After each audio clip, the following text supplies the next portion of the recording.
Hello everyone, welcome to Sanmarga classes. ಎರಡನೇ ಪ್ರಶ್ನೆ, ಪ್ರಜಾಪ್ರಭುತ್ವ ಎನ್ನುವ ಚಾಪ್ಟರ್ ನಿಂದ ಭಾರತದಲ್ಲಿ ಮತ ಚಲಾಯಿಸಲು ಇರಬೇಕಾದ ಕನಿಷ್ಠ ವಯಸ್ಸು ಎಷ್ಟು ಅಂತ ಕೇಳ್ತಾ ಇದ್ದಾರೆ. ಓಕೆ, ಸೊ ಪ್ರತಿಯೊಬ್ಬರು ಮತ ಚಲಾಯಿಸಬೇಕು. ನಿಮ್ಮ ಮತ ನಿಮ್ಮ ಹಕ್ಕು ಅಲ್ವಾ? ಸೊ ಈ ಮತ ಚಲಾಯಿಸೋದಕ್ಕೆ ಭಾರತದಲ್ಲಿ ಎಷ್ಟು ವಯಸ್ಸು ಇರಬೇಕು?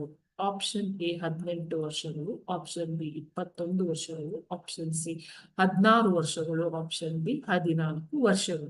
ಪ್ರಸ್ತುತ ಭಾರತದಲ್ಲಿ ಮತ ಚಲಾಯಿಸಲು ಕನಿಷ್ಠ 18 ವರ್ಷಗಳು ಆಗಿರಬೇಕು ಮಕ್ಕಳಿಗೆ. ಆಪ್ಷನ್ ಎ 18 ವರ್ಷಗಳು.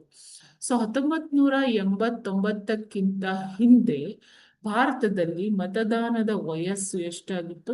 21 ವರ್ಷಗಳು. ಓಕೆನಾ?